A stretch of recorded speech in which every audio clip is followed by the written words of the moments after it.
From the Conference Center at Temple Square in Salt Lake City, this is the General Women's Session of the 187th Annual General Conference. Du centre de conférence de Temple Square à Salt Lake City, voici la session générale des femmes de la 187e conférence générale de l'Église de Jésus-Christ des Saints des Derniers Jours.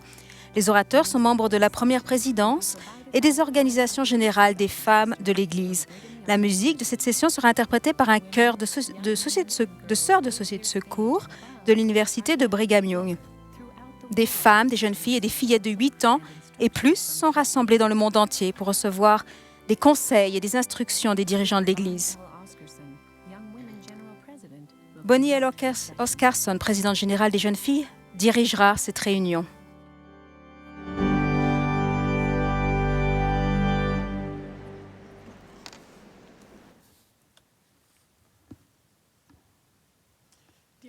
Chères sœurs, bienvenue à la session générale des femmes de la 187e conférence générale de l'Église de Jésus-Christ des Saints des Derniers Jours.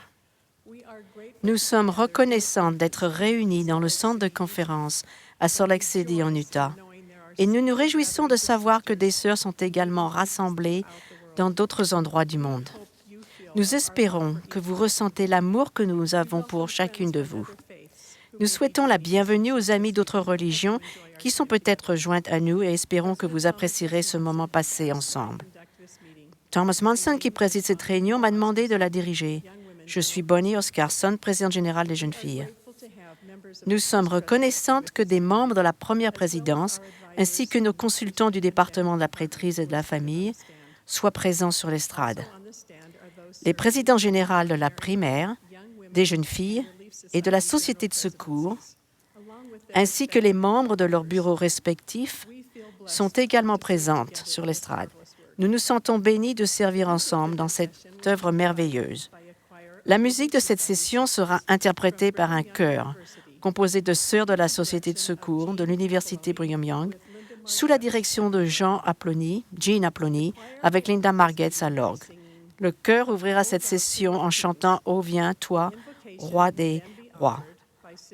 Robin Bonham, membre du bureau général de la Société de secours, fera ensuite la prière d'ouverture, après laquelle le chœur chantera « Je ressens son amour ».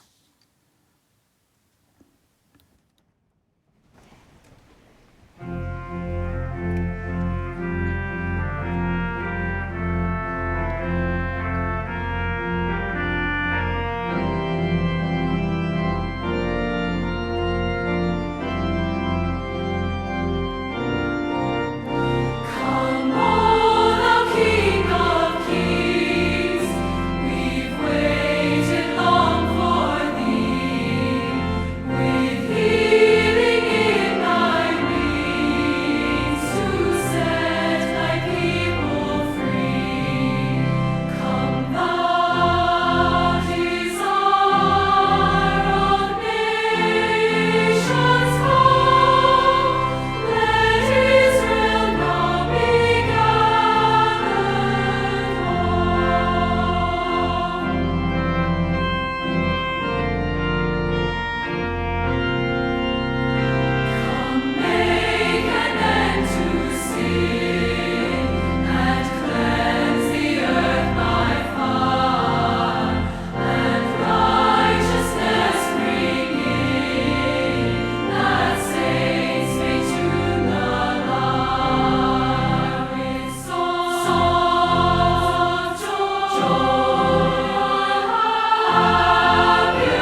Cher Père céleste,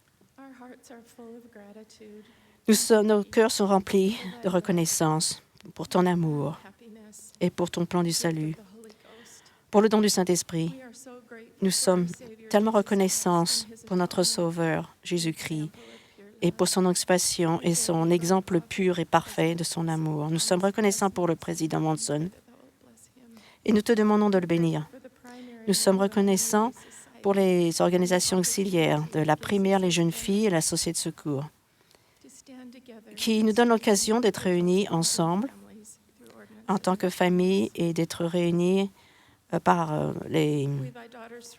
le temple.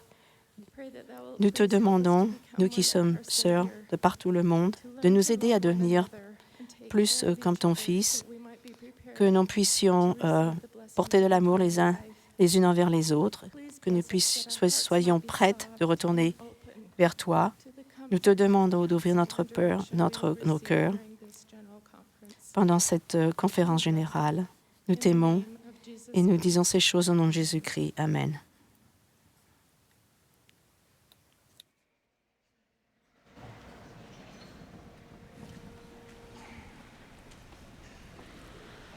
I feel my Savior's love in all the world around me.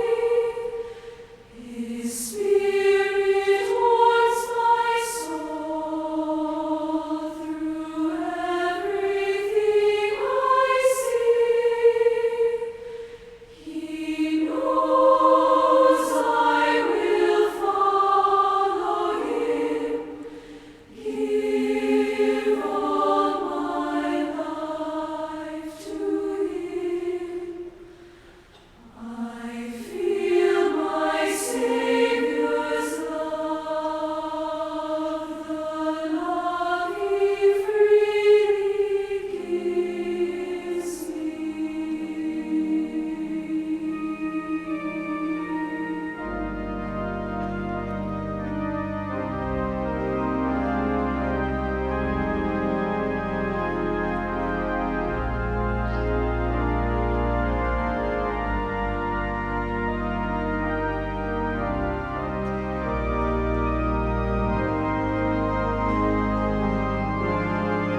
Nous aurons maintenant le plaisir d'entendre Bonnie Cordon, deuxième conseillère dans la présidence générale de la primaire.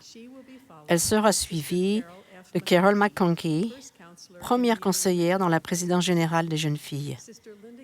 Puis Linda Burton, présidente générale de la Société de secours, s'adressera à nous.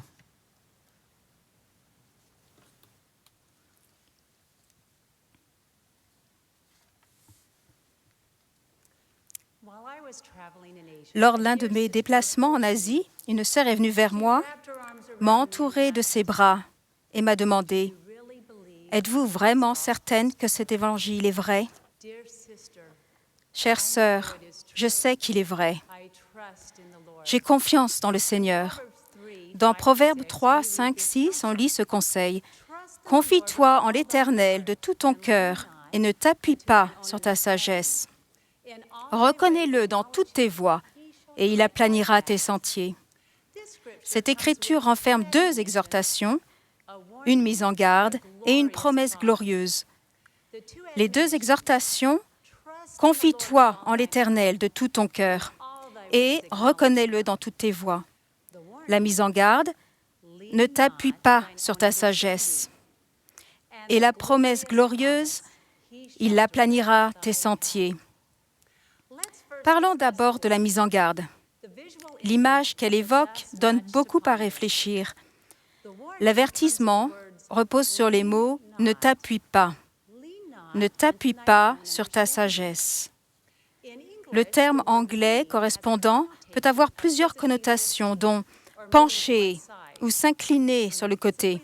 Lorsque nous penchons physiquement d'un côté ou d'un autre, cela nous fait dévier de notre axe. Nous perdons l'équilibre et nous basculons. Lorsque nous nous appuyons spirituellement sur notre sagesse, nous nous éloignons du Sauveur. Si nous penchons, nous sommes désaxés. Nous perdons l'équilibre. Nous ne sommes plus en ligne avec le Sauveur. Mes chères sœurs, dans la vie prémortelle, nous étions du côté du Sauveur. Nous avions confiance en lui. Nous avons manifesté notre soutien, notre enthousiasme et notre joie vis-à-vis du plan du bonheur préparé par notre Père céleste. Nous n'avons pas penché d'un côté ou d'un autre. Armés de notre témoignage, nous avons combattu et nous nous sommes alignés avec les forces de Dieu et ces forces ont été victorieuses. Ce conflit entre le bien et le mal continue maintenant sur terre. Nous avons, une fois de plus, la responsabilité sacrée d'être des témoins et de placer notre confiance dans le Seigneur. Nous devons toutes nous demander, qu'est-ce que je fais pour rester centré sur le Sauveur et ne pas m'appuyer sur ma propre sagesse? Qu'est-ce que je fais pour reconnaître sa voix et le suivre quand les voies du monde sont si attirantes? Qu'est-ce que je fais pour faire grandir ma confiance en lui? Je vais proposer 3 manières d'accroître notre connaissance du Sauveur et notre confiance en lui. Vous constaterez que ces principes ne sont pas nouveaux, cependant ils sont essentiels. Nous les entendons dans les chants de la primaire, dans les leçons des jeunes filles, et ce sont les réponses à beaucoup de questions de la Société de secours. Ce sont des principes qui nous recentrent et nous aident à ne pas dévier. Premièrement, nous apprenons à connaître le Seigneur et à lui faire confiance en nous faisant un festin des paroles du Christ. Car voici, les paroles du Christ nous diront tout ce que nous devons faire. Il y a plusieurs mois, nous étions en train d'étudier les Écritures en famille. Mon petit-fils de 2 ans était assis sur mes genoux pendant la lecture. Je savourais pleinement mon rôle de grand-mère et la visite de la famille de mon fils.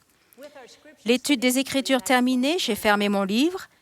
Mon petit-fils, qui savait qu'il était bientôt l'heure de se coucher, a levé ses yeux bleus pleins d'espoir vers moi et a prononcé cette vérité éternelle. « Mamie, encore des Écritures. »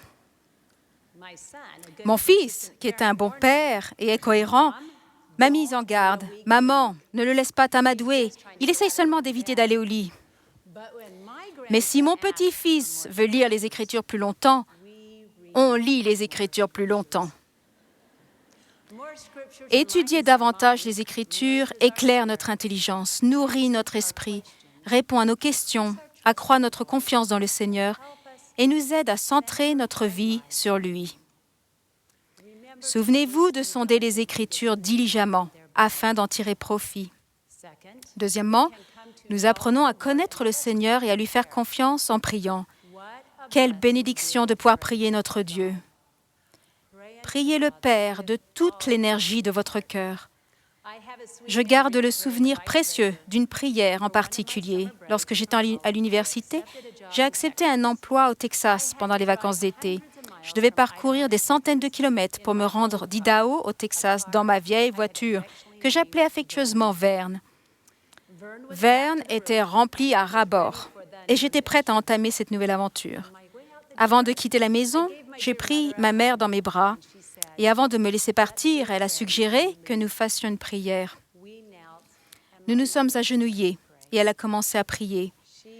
Elle a imploré notre Père céleste de me protéger. Elle a prié pour ma voiture non climatisée et a demandé qu'elle fonctionne correctement.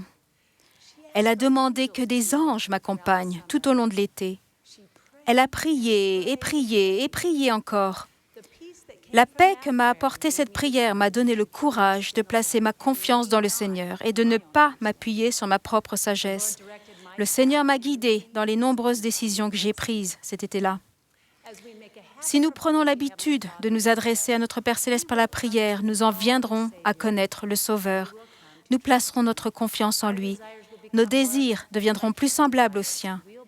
Nous pourrons obtenir pour nous et pour d'autres les bénédictions que notre Père céleste est prêt à nous donner si nous demandons avec foi. Troisièmement, nous apprenons à connaître le Seigneur et à lui faire confiance en servant les autres. Avec sa permission, je vais vous raconter l'histoire d'Amy Wright, qui a compris l'importance du service alors qu'elle affrontait une maladie grave et terrifiante. Elle a écrit « Le 29 octobre 2015, j'ai appris que j'avais un cancer. Les chances de survie sont de 17% pour ce type de cancer. Les perspectives n'étaient pas bonnes. Je savais que j'allais devoir me battre pour ma vie. J'étais déterminée à tout donner, non seulement pour moi-même, mais surtout pour ma famille. En décembre, j'ai commencé la chimiothérapie. J'ai entendu parler de beaucoup des effets secondaires des médicaments anticancéreux, mais je ne savais pas qu'il était possible de souffrir autant sans en mourir.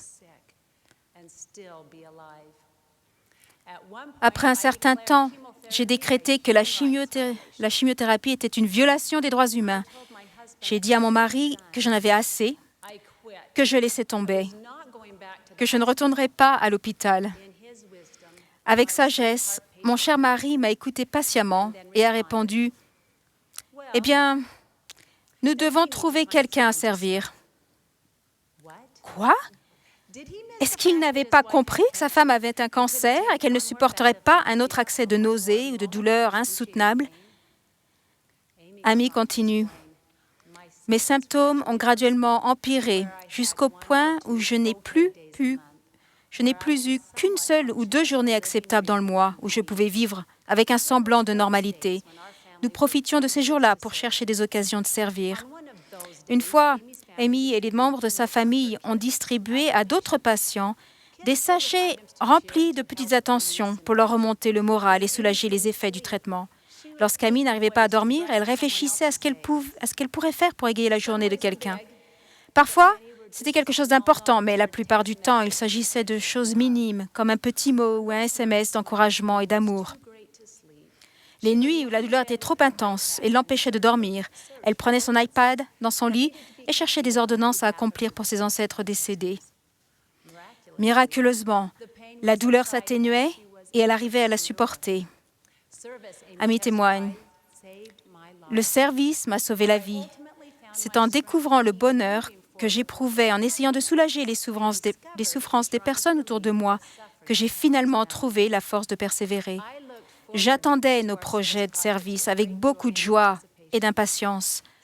Aujourd'hui encore, je suis surprise par ce paradoxe étrange. On pourrait croire qu'il est légitime qu'une personne chauve, empoisonnée et qui se bat pour survivre considère que pour l'instant, elle ne doit penser qu'à elle-même. Et pourtant, quand je pensais à moi-même, à ma situation, à mes souffrances et à mes douleurs, le monde devenait sombre et déprimant. Lorsque je me concentrais sur les autres, il y avait de la lumière, de l'espoir, de la force, du courage et de la joie. Je sais que cela est possible grâce au pouvoir affermissant, guérisseur et habilitant de l'expiation de Jésus-Christ. Connaissant mieux le Sauveur, Amy a placé sa confiance en lui. Si elle s'était appuyée ne serait-ce qu'un peu sur sa propre sagesse, elle aurait probablement rejeté l'idée de servir quelqu'un d'autre. Le service l'a aidée à supporter ses douleurs et ses afflictions et à mettre en pratique cette écriture. Lorsque vous êtes au service de vos semblables, vous êtes simplement au service de votre Dieu. Jésus-Christ a vaincu le monde. Grâce à lui et à son expiation infinie, nous avons toutes de grandes raisons d'avoir confiance, sachant qu'un jour, tout ira bien. Mes sœurs, chacune de nous peut placer sa confiance en l'Éternel et ne pas s'appuyer sur sa propre sagesse. Nous pouvons centrer notre vie sur le Sauveur en apprenant à le connaître. Alors il aplanira nos sentiers. Nous sommes sur terre pour démontrer la même confiance en lui que celle qui nous a permis de nous ranger aux côtés de Jésus-Christ lorsqu'il a déclaré « Me voici, envoie-moi ». Mes chères sœurs, le président Thomas S. Monson a dit « Je vous témoigne que les bénédictions qui nous sont promises sont au-delà de toute mesure.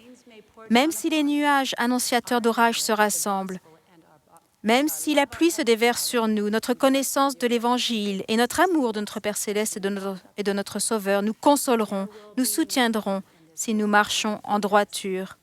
Rien dans ce monde ne pourra nous vaincre. J'ajoute mon témoignage à celui de notre prophète bien-aimé.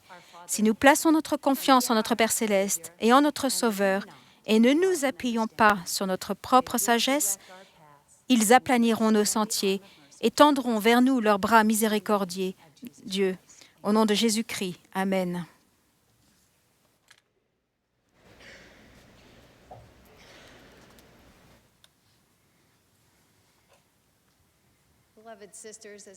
Mes chères sœurs, j'ai pensé à toutes les sœurs que je connais ici et ailleurs. Selon moi, c'est le psaume d'action de grâce du roi David qui les décrit de mieux. Rendez à l'Éternel gloire pour son nom, apportez des offrandes et venez en sa présence. Prosternez-vous devant l'Éternel dans la beauté de la sainteté. Je vois la beauté de la sainteté chez les sœurs dont le cœur est axé sur tout ce qui est bon et qui veulent devenir davantage semblables au Sauveur. Elles offrent leur âme, leur cœur, leur pouvoir, leur esprit, leur force, tout entier au Seigneur par la manière dont elles mènent leur vie quotidienne. La sainteté se manifeste dans les efforts et la lutte pour respecter les commandements et honorer les alliances que nous avons contractées avec Dieu. La sainteté consiste à faire les choix qui nous permettront d'être guidés par le Saint-Esprit. Ça consiste à nous dépouiller des tendances naturelles et à devenir une sainte grâce à l'expiation du Christ Seigneur. Chaque moment de notre vie doit être sainteté au Seigneur. Le Dieu des cieux commanda aux enfants d'Israël, « Car je suis l'Éternel votre Dieu, vous vous sanctifierez et vous serez saints, car je suis saint, et vous ne vous rendrez point impurs. » Todd Christofferson a enseigné, « Notre Père céleste est un Dieu qui attend beaucoup de nous. Il propose de nous rendre saints afin que nous puissions supporter une gloire céleste et demeurer en sa présence. » Lecture sur la foi explique, « Aucun être ne peut jouir de sa gloire sans posséder ses perfections et sainteté. Notre Père céleste nous connaît, il nous aime et il a prévu tout ce qui est nécessaire pour nous permettre de devenir saintes comme il est saint. Nous sommes les filles de notre Père céleste et chacune de nous a un héritage divin de sainteté. Notre Père céleste a déclaré, « Voici, je suis Dieu, homme de sainteté est mon nom. » Dans le monde prémortel, nous aimions et adorions notre Père. Nous désirions lui ressembler. Par amour paternel parfait, il a donné son Fils bien-aimé, Jésus-Christ, afin qu'il soit notre Sauveur et notre Rédempteur. Il est le Fils de l'homme de sainteté. Son nom est Saint, le Saint d'Israël. Notre espoir de parvenir à la sainteté repose sur le Christ, sur sa miséricorde et sa grâce.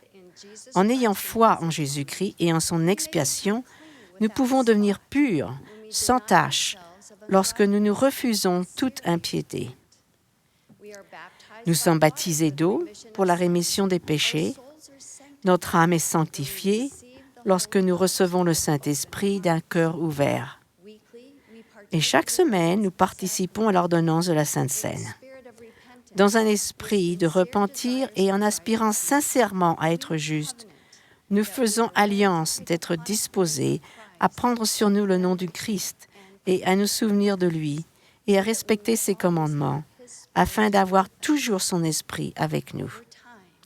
Avec le temps, en nous efforçant de devenir une avec le Père, le Fils et le Saint-Esprit, nous devenons participantes de leur nature divine. La sainteté consiste à respecter nos alliances. Nous sommes conscients de la multitude de tentations et d'épreuves qui pourraient nous détourner de tout ce qui est vertueux et digne de louange devant Dieu. Mais nos expériences de la condition mortelle nous offrent la possibilité de choisir la sainteté. Très souvent, ce sont les sacrifices que nous faisons pour respecter nos alliances qui nous sanctifient et qui nous rendent saintes. J'ai vu la sainteté sur le visage d'Évangeline, une jeune fille de 13 ans au Ghana. Elle respecte ses alliances, entre autres en magnifiant son appel de président de la classe des abeilles. Elle a humblement expliqué qu'elle va chez ses amies, les jeunes filles non pratiquantes, pour demander à leurs parents de leur permettre d'aller à l'église. Ceux-ci lui disent que c'est difficile parce que le dimanche, les enfants doivent s'acquitter des tâches ménagères. Alors, Évangeline va les aider à faire les tâches. Et grâce à ses efforts, ses amis ont souvent la permission d'aller à l'église. Si nous respectons les alliances qui leur sont associées, les ordonnances sacrées de la prêtrise nous transformeront, nous sanctifieront et nous prépareront à entrer dans la présence du Seigneur. Nous portons les fardeaux les unes des autres, nous nous fortifions mutuellement, nous conservons la rémission de nos péchés lorsque nous secourons spirituellement et matériellement les personnes pauvres, affamées, nues et malades. Nous nous préservons des souillures du monde lorsque nous respectons le jour du sabbat et recevons la Sainte Seine, le jour sacré du Seigneur. Nous sommes une bénédiction pour notre famille et nous faisons de notre foyer un lieu saint. Nous tenons nos passions en bride afin d'être remplis d'un amour pur et durable. Nous tendons la main vers les autres avec gentillesse et compassion et nous sommes témoins de Dieu. Nous devenons un peuple de Sion d'un seul cœur et d'un seul esprit, un peuple pur qui demeure ensemble dans l'unité et la justice. Car Sion doit croître en beauté et en sainteté. Mes sœurs, si nous voulons être un peuple saint, préparé à recevoir le Sauveur à sa venue, nous devons nous lever et revêtir nos habits d'apparat. Avec force et honneur, nous nous détournons des voies du monde et nous respectons nos alliances afin d'être revêtus de pureté, oui, du manteau de la justice. La sainteté consiste à prendre le Saint-Esprit pour guide. La sainteté est un don de l'Esprit. Nous acceptons ce don lorsque nous choisissons de faire les choses qui feront grandir le pouvoir sanctificateur du Saint-Esprit dans notre vie. Lorsque Marthe reçut le Seigneur Jésus-Christ chez elle, elle éprouva le désir intense de le servir de son mieux. Sa sœur, Marie, choisit de s'asseoir aux pieds du Seigneur et d'écouter sa parole. Lorsque Marthe se sentit accablée de servir sans aide, elle se plaignit au Sauveur. « Seigneur, cela ne te fait-il rien que ma sœur me laisse seule pour servir? » J'aime les mots de la réprimande la plus douce que je puisse imaginer. Avec un amour parfait et une compassion infinie, le Sauveur lui adressa cette exhortation. « Marthe, Marthe, tu t'inquiètes et tu t'agites pour beaucoup de choses.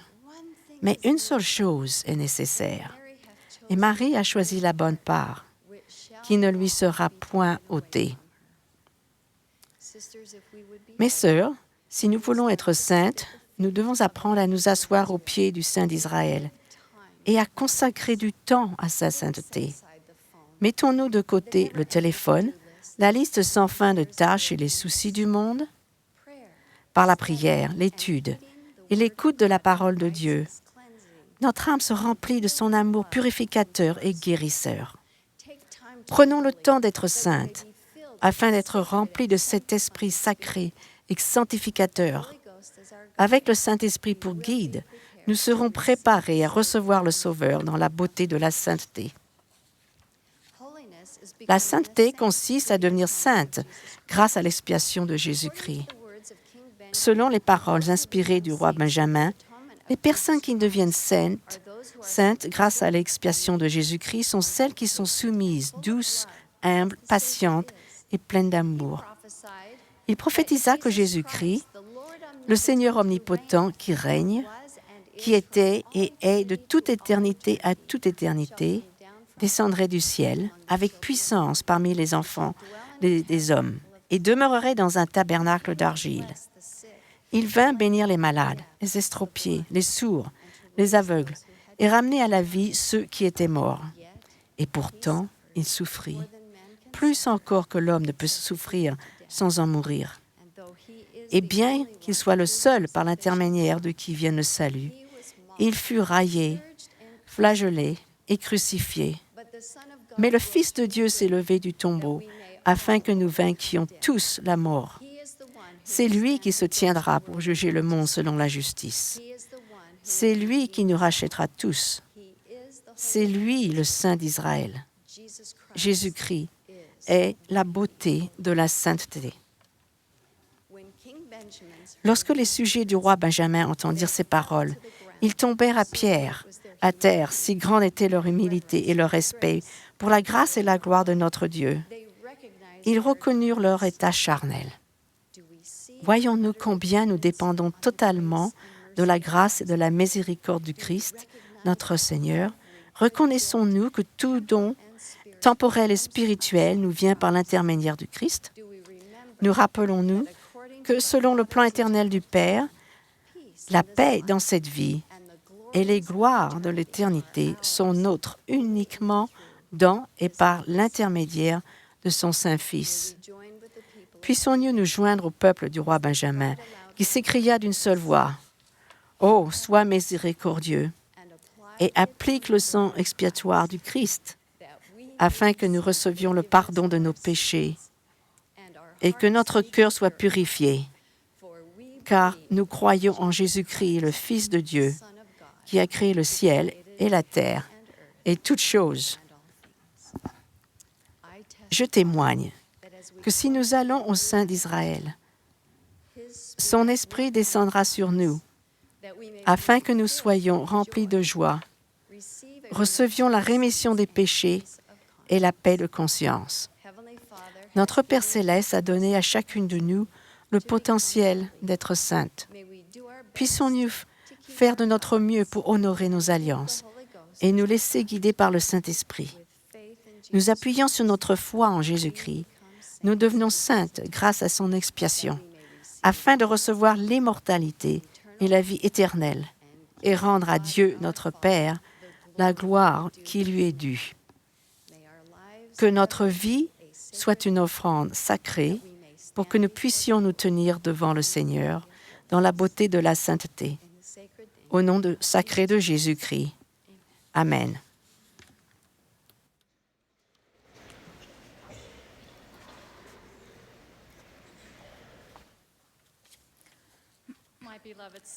Mes chères sœurs, nous vous aimons et nous vous remercions de votre réaction généreuse et enthousiaste à l'invitation de la première présidence.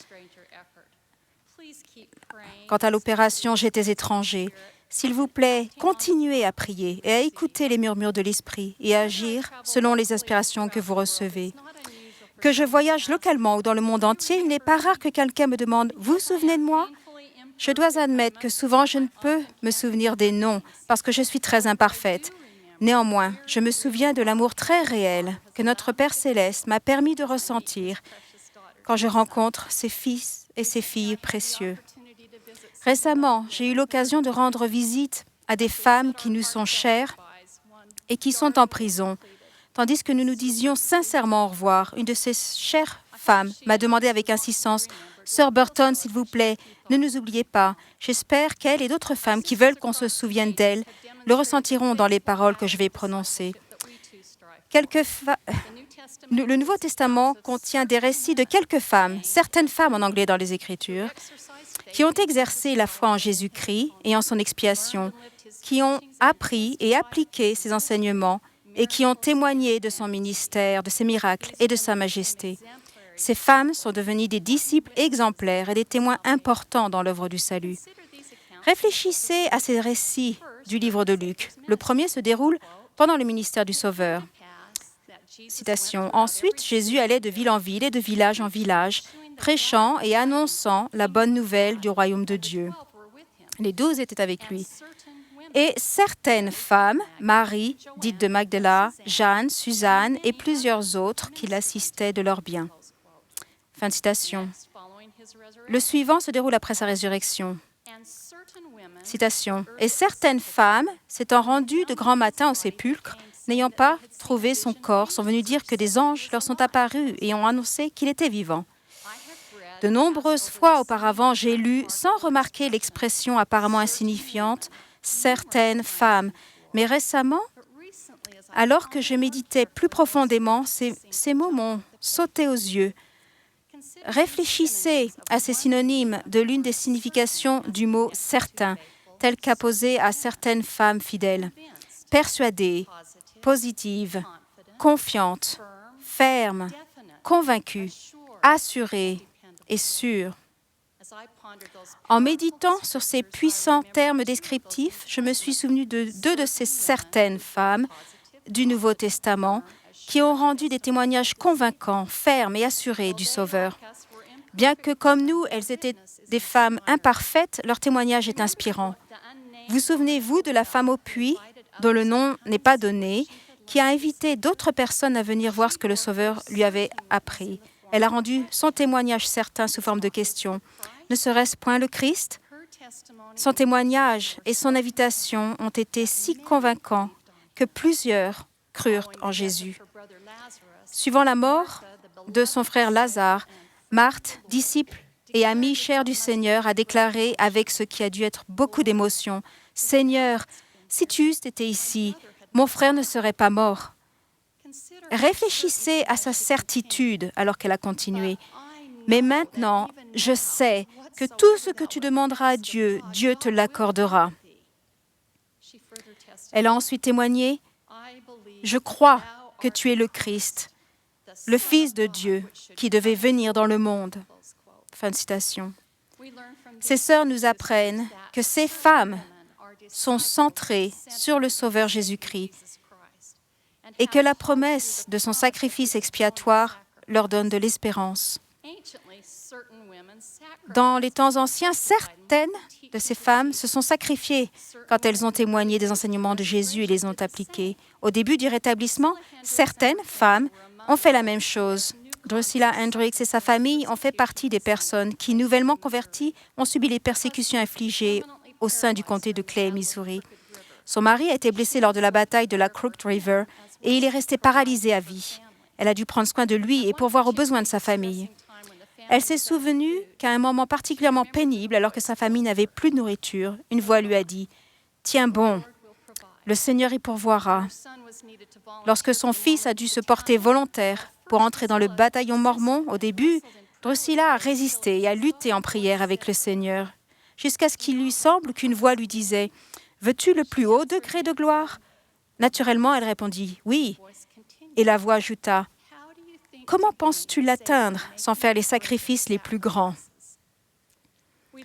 Cette femme convaincue nous apprend qu'être fidèle à nos alliances exige que nous soyons disposés à nous sacrifier.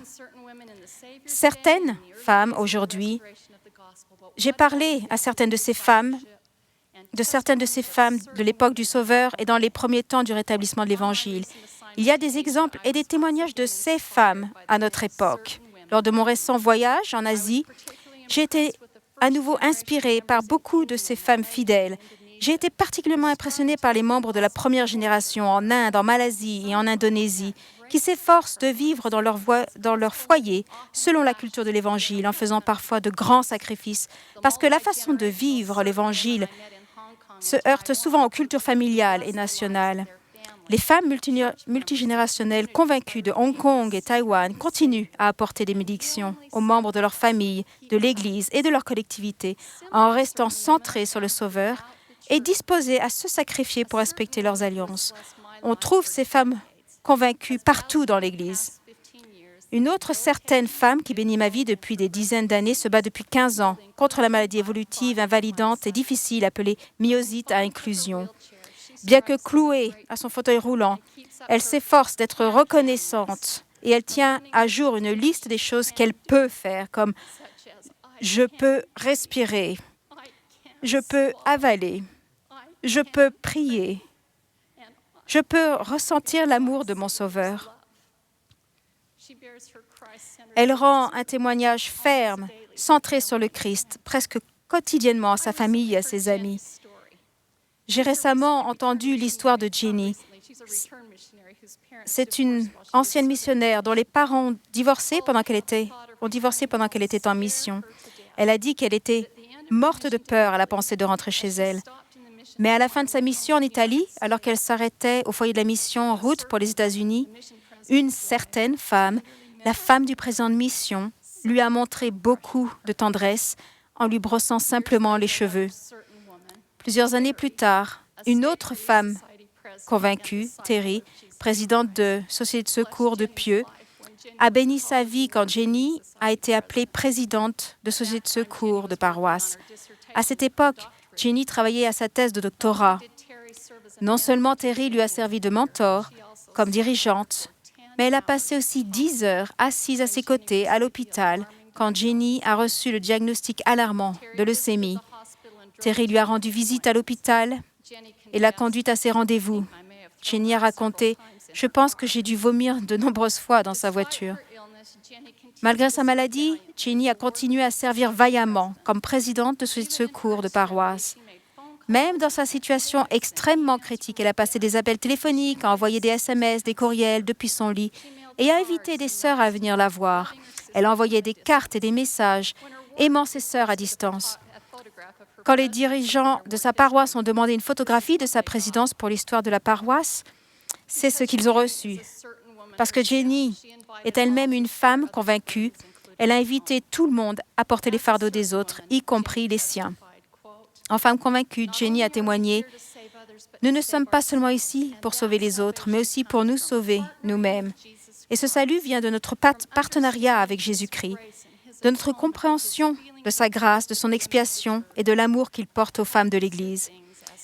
C'est le fruit de choses aussi simples que de brosser les cheveux de quelqu'un, d'envoyer une note contenant un message inspiré, clair et révélateur d'espérance et de grâce, ou de permettre aux femmes de nous servir. » Fin de citation.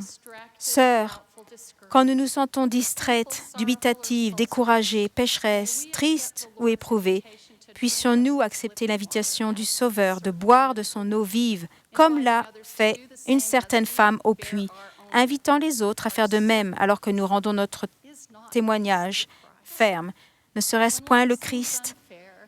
Quand la vie semble injuste, comme cela a dû être le cas pour Marthe, à la mort de son frère, quand nous éprouvons des souffrances dues à la solitude, l'infertilité, la perte d'être cher, les occasions manquées de se marier, d'avoir une famille, au foyer brisé, à la dépression invalidante, à la maladie physique ou mentale, à la tension étouffante, à l'anxiété et à la dépendance, aux difficultés financières ou à une multitude d'autres possibilités, puissions-nous nous souvenir de Marthe et déclarer notre témoignage ferme, « Mais je sais et je crois que tu es le Christ, le Fils de Dieu. »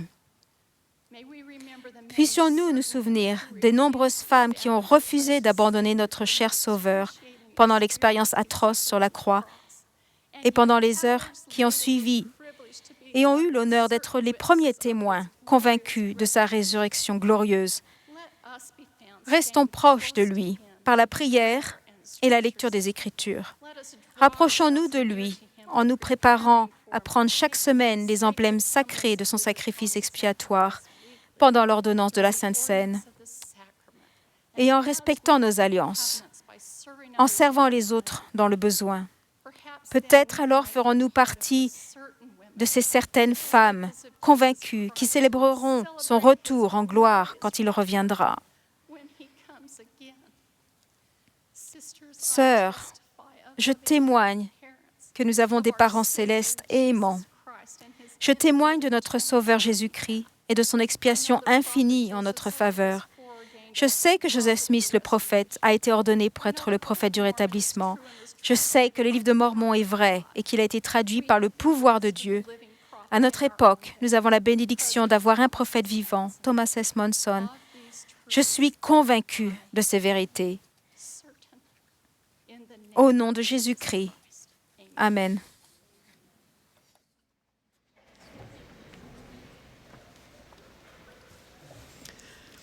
Je vous remercie, mes sœurs, pour vos messages d'inspiration.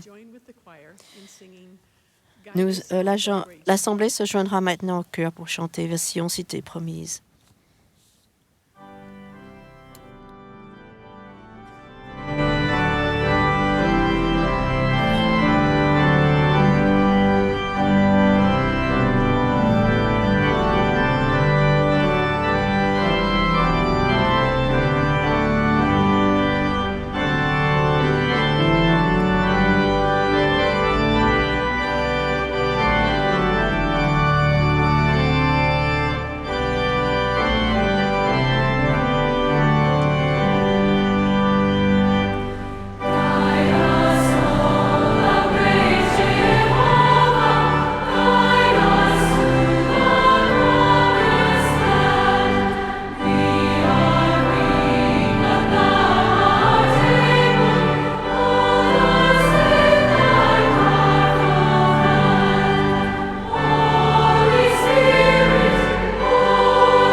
Chères sœurs de tout âge, nous remercions sincèrement chacune d'entre vous d'avoir passé cette soirée avec nous.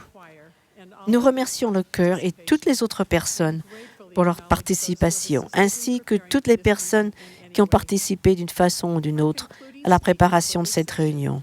Notre dernier orateur sera Henry Eyring, premier conseiller dans la première présidence. Après son discours, le chœur terminera cette réunion en chantant « Mon Père céleste m'aime ».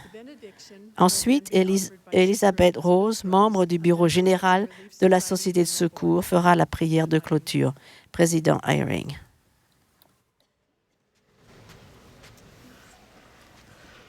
My dear sisters, Mes chères sœurs, nous avons été bénis de la présence de l'Esprit de Dieu ce soir. La musique, les discours ont renforcé notre foi et fait grandir notre désir de respecter les alliances sacrées que nous avons contractées avec notre Père céleste aimant. Nous avons senti augmenter notre amour pour le Seigneur Jésus-Christ et une reconnaissance pour le merveilleux don de son sacrifice expiatoire. Mon message est simple. Nous avons tous ressenti la paix ce soir. Nous aimerions tous ressentir souvent une telle paix dans notre cœur, dans notre famille et avec les personnes qui nous entourent. Lorsqu'il était sur le point de les quitter, le Seigneur a promis la paix à ses disciples. Il nous a fait la même promesse. Mais il a dit qu'il accorderait la paix à sa manière, non pas à la manière du monde. Il a décrit sa façon de communiquer la paix. Mais le Consolateur, l'Esprit Saint que le Père enverra en mon nom, vous enseignera toutes choses et vous rappellera tout ce que je vous ai dit. Je vous laisse la paix, je vous donne ma paix. Je ne vous la donne pas comme le monde la donne. Que votre cœur ne se trouble point et ne s'alarme point. Les fils de Mosia eurent besoin de ce don de paix lorsqu'ils entreprirent leur mission chez les Lamanites. Mesurant l'immensité de la tâche avec une certaine inquiétude, ils prièrent pour être rassurés.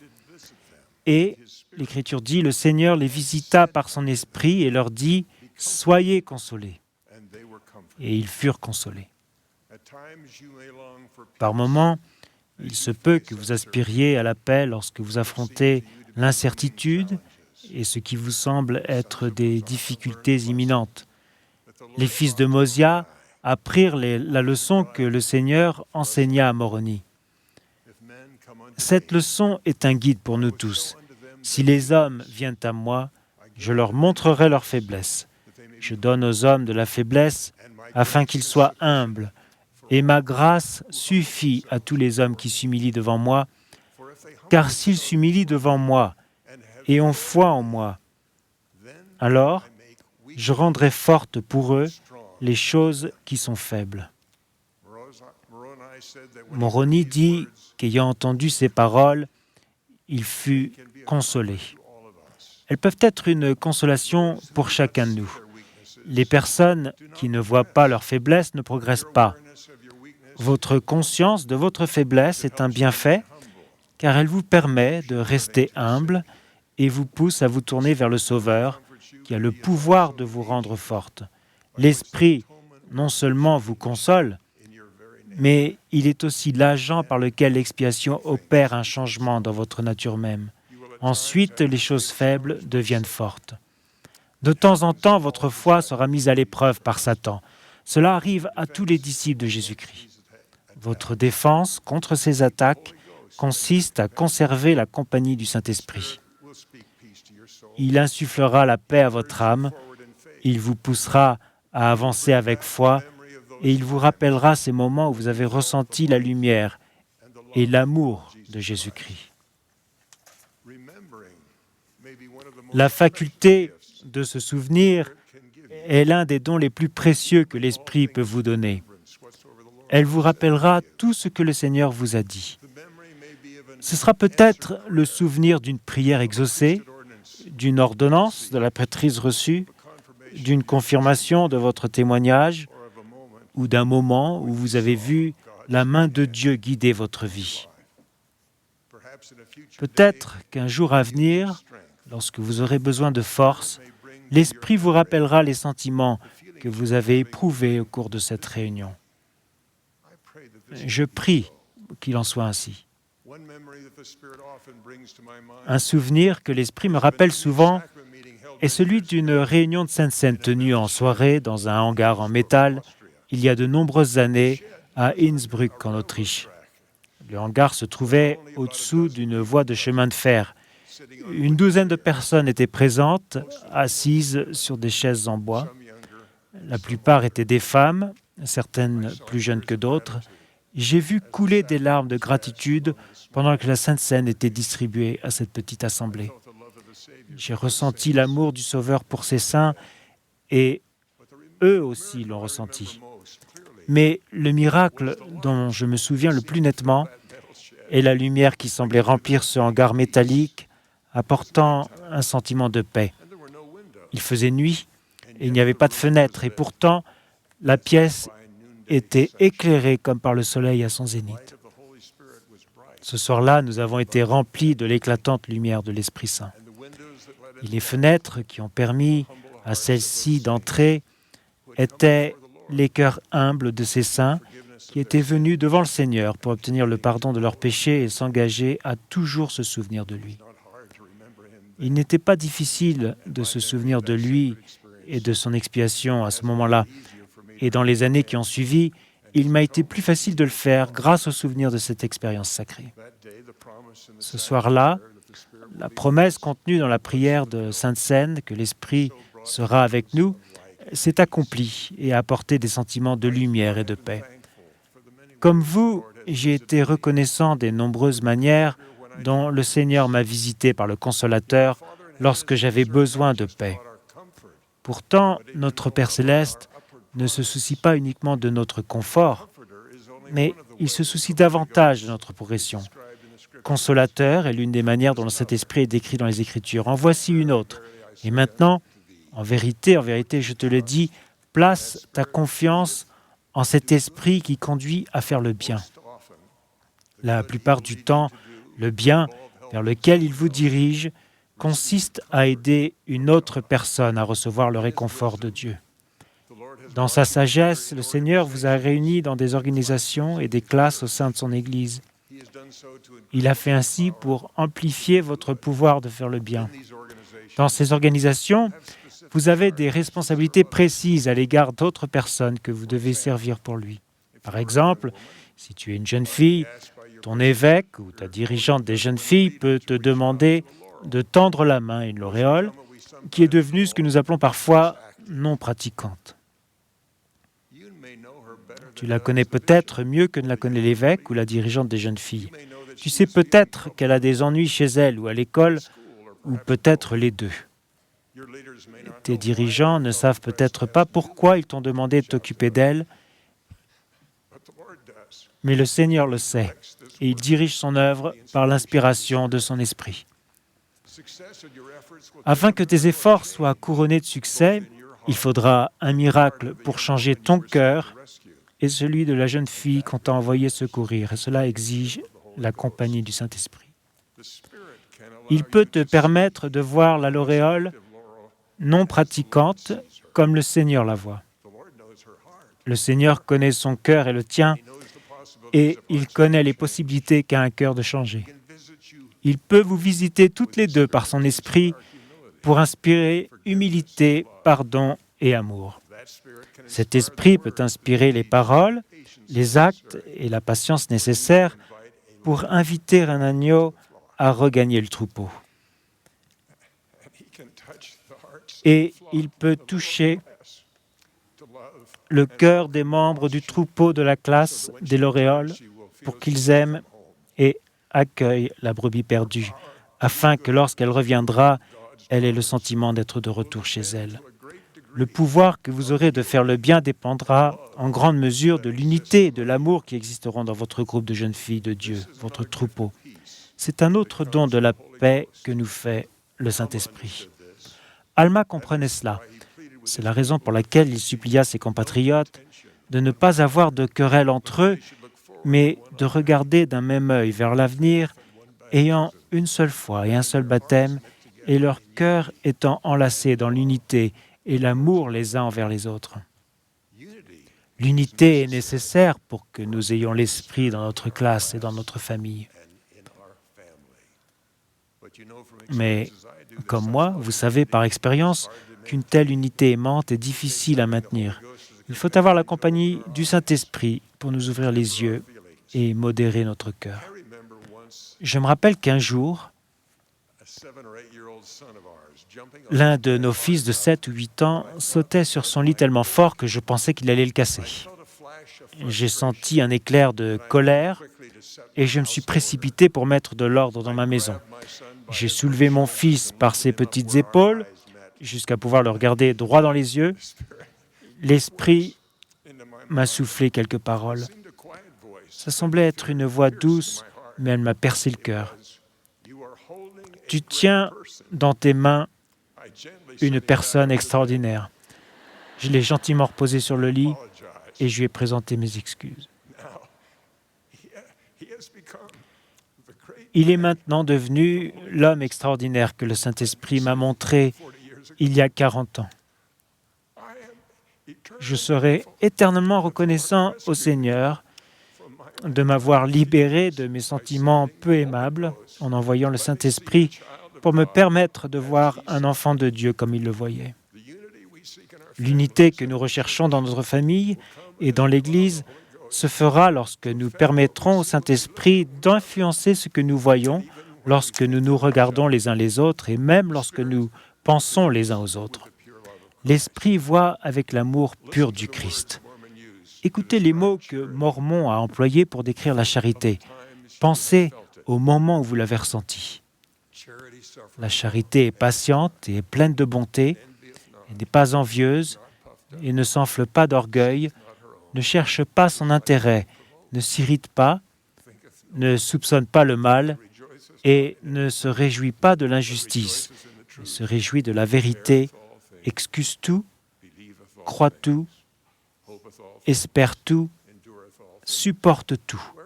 C'est pourquoi, mes frères, et j'ajoute mes sœurs, bien-aimés, si vous n'avez pas la charité, vous n'êtes rien, car la charité ne périt jamais. C'est pourquoi attachez-vous à la charité, qui est ce qu'il y a de plus grand, car tout succombera, mais la charité est l'amour pur du Christ et elle subsiste à jamais. Et tout ira bien pour quiconque saura trouver la possédant au dernier jour. C'est pourquoi, mes frères et sœurs bien-aimés, priez le Père de toute l'énergie de votre cœur afin d'être remplis de cet amour qu'il a accordé à tous ceux qui sont de vrais disciples de son Fils Jésus-Christ, afin de devenir les fils et les filles de Dieu, afin que lorsqu'il apparaîtra, nous soyons semblables à lui, car nous le verrons tel qu'il est, afin que nous ayons cette espérance, afin que nous soyons purifiés comme il est pur.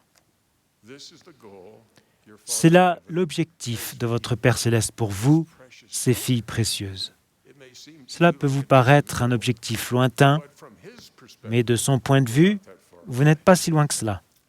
Ainsi, il vous visite par son esprit pour vous consoler, vous encourager et vous inciter à continuer d'avancer.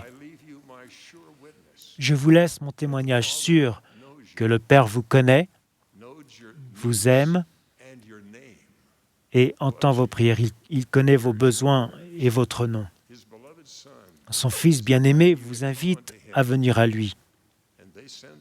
Et ils envoient le Saint-Esprit pour vous soutenir dans vos efforts, pour servir les autres en leur nom. Grâce à l'expiation de Jésus-Christ, la compagnie constante du Saint-Esprit aura un effet sanctificateur et purificateur sur votre esprit. Vous ressentirez la paix que le Sauveur a promis de laisser sur ses disciples. Avec cette paix viendra une espérance radieuse et un sentiment de lumière et d'amour venant du Père et de son Fils bien-aimé qui guide son royaume sur la terre par la révélation à ses prophètes actuels. J'en témoigne au nom de Jésus-Christ. Amen.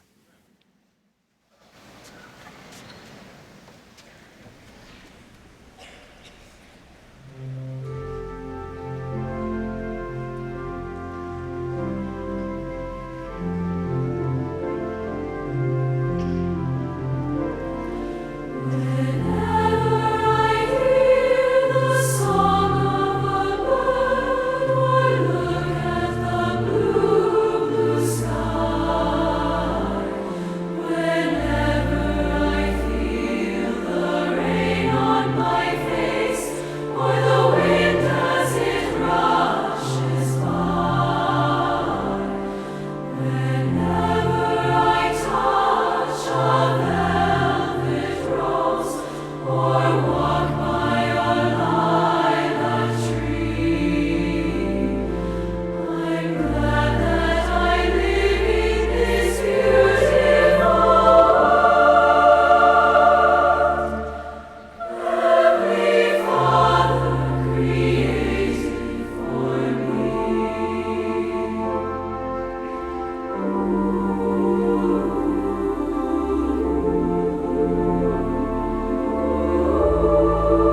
Notre cher Père Céleste, nous sommes tellement reconnaissants d'avoir eu l'occasion d'écouter ces messages magnifiques qui sont donnés avec beaucoup d'autorité de la part de nos dirigeants. Nous prions que leurs paroles vont rester dans notre cœur et que nous allons pratiquer ce dont ils ont parlé. Nous prions que nous pouvons être complètement convaincus dans notre témoignage, être vrais disciples, d'être vraiment des disciples de Jésus-Christ et ancrer notre foi sur le Sauveur. Nous espérons, nous prions que nous pouvons recevoir le Saint-Esprit qui puisse nous guider et qui puisse nous aider à agir comme ces personnes. Nous sommes reconnaissantes pour l'Évangile et pour l'une et l'autre et nous prions qu'il puisse nous édifier et de faire partie de cette œuvre magnifique dans les derniers jours. Et nous prions de garder ton espoir. Nous prions que nous puissions aller de l'avance et avoir de la paix dans notre cœur et d'être de vrais disciples. Donc, nous avons besoin de devenir et nous disons ces choses au nom de notre Sauveur Jésus-Christ. Amen.